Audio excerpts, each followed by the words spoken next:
So today's video is about heart failure and how patients can know more about heart failure so that they can manage the condition better. So heart failure क्या है? Heart failure सबसे पहले तो हमें इसको ये समझना है कि heart failure is not end of life. Basically जब हार्ट अपनी 100% परफॉर्मेंस से लैग करता है, for example if the heart is not able to perform exactly the way it is suppose to perform या जैसे ये परफॉर्म करता आया है अब तक, तो उस कंडीशन को, उस मेडिकल कंडीशन को हार्ट फेलियर कहते हैं। सो इट्स अ पंप। हार्ट का काम है कि वो आपके ब्लड को पूरी बॉडी को सप्लाई करेगा और जो डीऑक्सीजनेटेड ब्लड है उस डीऑक्सीजन ब्लड को लंग्स से वापस हार्ट में आके और लेफ्ट वेंट्रिकल से पूरी बॉडी में सर्कुलेशन होगा, right. So it's a motor, it's a pump which continues to circulate blood in your body. Now global burden कितना बड़ा है हार्ट फेलियर का? There are almost 64 million people living with heart failure. तो ऐसा नहीं है कि एक रेयर कंडीशन है। एक बहुत मेजर रीज़न इसका ये है कि जितने भी कॉर्नरी आर्टरी डिजीज़ या वेल्वुलर डिज़ीज़ जो हार्ट वेल्व की डिज़ीज़ हैं उनका बहुत अच्छा ट्रीटमेंट है आज के दिन में। सो उस ट्रीटमेंट के बाद इवेंचुअली हार्ट का परफॉर्मेंस थोड़ा सा इम्पैक्ट रहता है और उस इम्पैक्ट के चलते over a period of time heart failure की कंडीशन डेवलप होती है, जिसमें हार्ट के जो चैम्बर्स हैं, most of the time it is left ventricle because उसको सबसे ज़्यादा काम करना होता है। तो लेफ्ट वेंट्रिकल हार्ट फेलियर एक बहुत कॉमन कंडीशन है and there are 64 million people living with this condition globally. So reasons क्या हैं, कॉजेज़ क्या हैं? सबसे पहला कॉज है कॉर्नरी आर्टरी डिजीज़।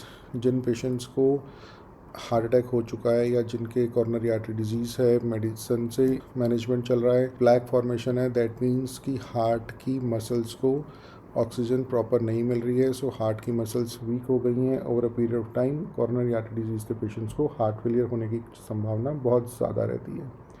उसके बाद जो कॉमन कंडीशंस हैं लाइक डायबिटीज़ एंड हाइपरटेंशन, जब ये अनकंट्रोल्ड डायबिटीज़ और अनकंट्रोल्ड हाइपरटेंशन के पेशेंट्स को बहुत सालों तक हार्ट के ऊपर ओवरलोड की वजह से हार्ट फेलियर की कंडीशन डेवलप होती है। डायबिटीज़ के पेशेंट को भी बाकी ऑर्गन्स पे इम्पैक्ट आता है, किडनी पे इम्पैक्ट आता है। Heart failure is one of the condition जो क्रॉनिक डायबिटिक पेशेंट्स हैं जिनका डायबिटीज़ बहुत अच्छा मैनेज नहीं है, उन्हें हार्ट फेलियर होने के चांसेस बढ़ जाते हैं। अदर कंडीशंस हैं, अगर वेल्व्स में प्लैक है या lifestyle factors, for example obesity या फिर जेनेटिक प्रीडिस्पोजिशन है, अगर फैमिली में हार्ट फेलियर की हिस्ट्री है, देर आर हायर चांसेस कि हार्ट फेलियर डेवलप हो सकता है। Now what are the two types of heart failure? Number one is left heart failure, which is like I said, left ventricle का fail होना या left ventricle का proper perform नहीं करना।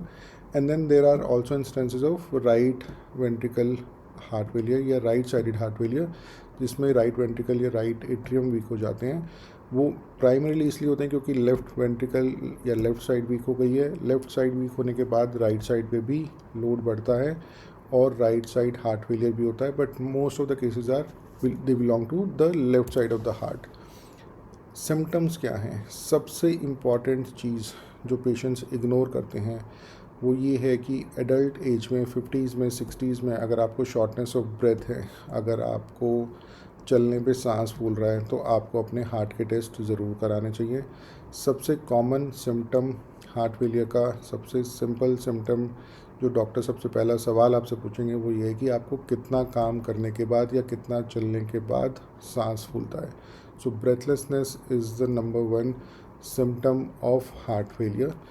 It's not necessary that all breathlessness belongs to heart failure. There may be a case of asthma, there may be a case of COPD, there may be other medical conditions. But if you are feeling breathlessness on exertion, or if you are feeling breathlessness while sitting or while lying down after taking a meal, these conditions should be discussed with your cardiologist and उनसे आपको अपने test करवाने चाहिए।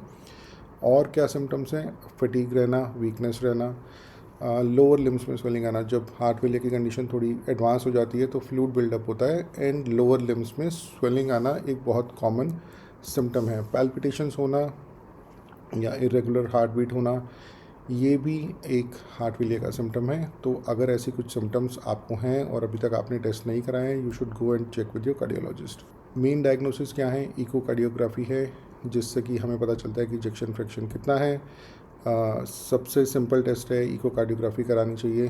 साथ में अगर आप बाकी की जांचें करा रहे हैं, ईसीजी, स्ट्रेस इको अगर डॉक्टर आपको एडवाइस कर रहे हैं, या फिर एक बहुत इंपॉर्टेंट ब्लड मार्कर है जो कि पेप्टाइड को ट्रेस करता है ब्लड में, which is called as NT-proBNP। तो जब भी वेंट्रिकल्स स्ट्रेस में होते हैं, जब भी वेंट्रिकल्स पे प्रेशर होता है, तो उस प्रेशर के दौरान वो एक पेप्टाइड रिलीज़ करते हैं ब्लड में, जिसको कि ब्लड टेस्ट से बहुत इजीली डिटेक्ट किया जाता है, और उसके लेवल से डॉक्टर आपको बता सकते हैं कि NT-proBNP के लेवल के बेसिस पे हार्ट फेलियर का डायग्नोसिस बन सकता है।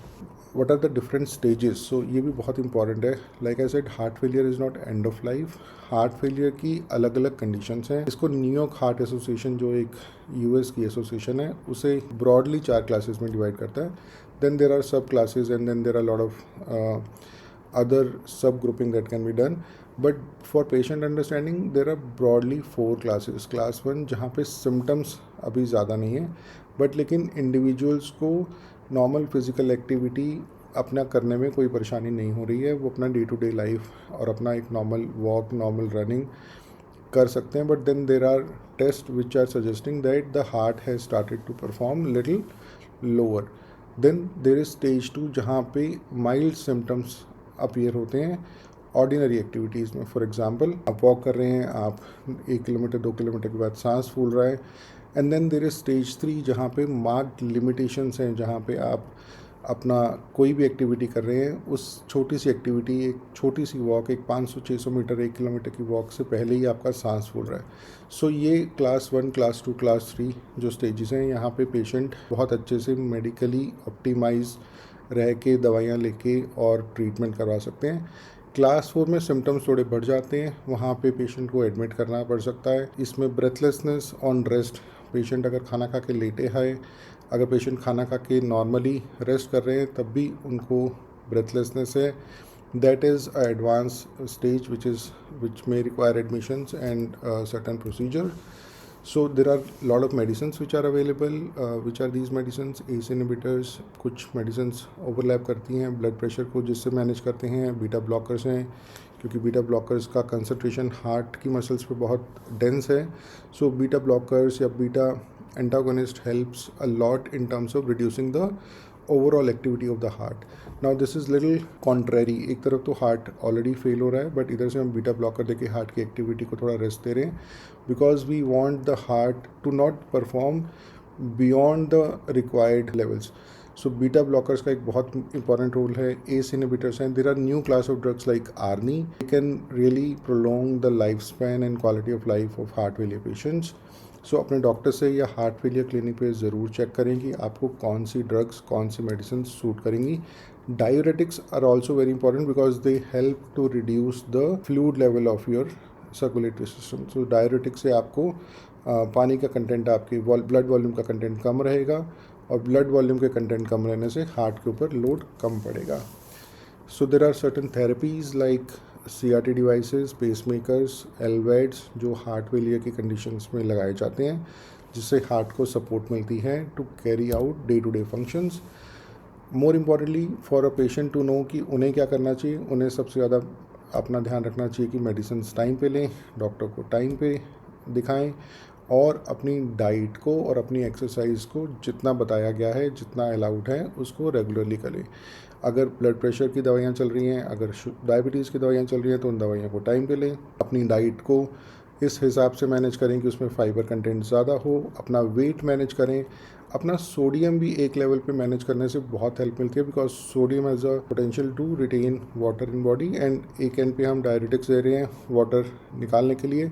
तो डायरेटिक्स जब आप ले रहे हैं तो सोडियम की मात्रा को जनरली डॉक्टर आपको एडवाइस करेंगे कि एक लेवल तक सोडियम आपको अलाउड है, उसके beyond sodium may not help you और will create adverse effect on your body. So अपनी डाइट को ज़रूर अपने डॉक्टर से पूछें कि क्या डाइट आपको इसके लिए, हार्ट फेलियर को मैनेज करने के लिए बेस्ट रहेगी। And moreover there are, like I mention, 64 million patients. The life with heart failure, early stage heart failure, is many years. People who are optimized on medicines, they live for like 10-15 years, and generally this heart failure most of the times happens and old age. So the idea is that if you have all these symptoms of breathlessness or fatigue or weakness or palpitations, do visit your cardiologist, do visit your heart failure clinic, and undergo all the tests which are required.